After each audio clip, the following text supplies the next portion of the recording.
A ver si sabéis dónde estoy. Sí, en Avilés. Estamos aquí en el centro Niemeyer, donde se organizan exposiciones, musicales, conciertos muchas veces. Y un referente ahora mismo para Avilés. Como veis, también mucha gente aprovecha para hacer un poco de deporte, dar un paseo.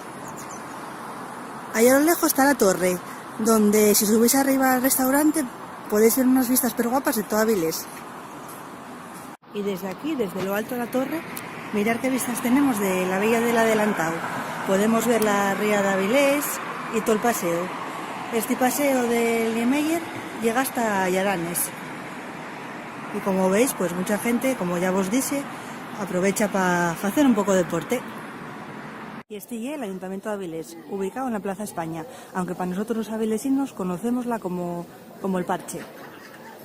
Aquí xuntámonos el día de la comida en la calle, ponemos mesas a lo largo de todo Avilés y, por ejemplo, por aquí también, en la calle San Francisco, desciende el descenso galeano durante el Antroxu.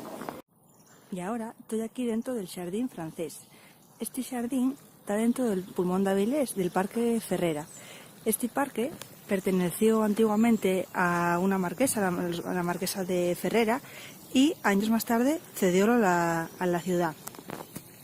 Aquí al fondo está un hotel NH que colinda con este jardín, y en lo que es el parque mucha gente aprovecha para hacer deporte, vienen a correr porque cuenta con una pista finlandesa de atletismo para correr. También tiene un kiosco de música donde se hacen conciertos a veces, por ejemplo, durante la Navidad. Y ya una zona pero guapa de Avilés, para todos los avilesinos. Y está allí en la calle Rivero, otra calle que forma parte del centro de Avilés. Aquí al fondo tiene una salida al Parque Ferrera donde acabamos de estar. Y aquí enfrente vemos los caños de Rivero. Al lado encuéntrase la capilla de San Pedro. Y si seguimos caminando al fondo, encontramos otra vez con el ayuntamiento.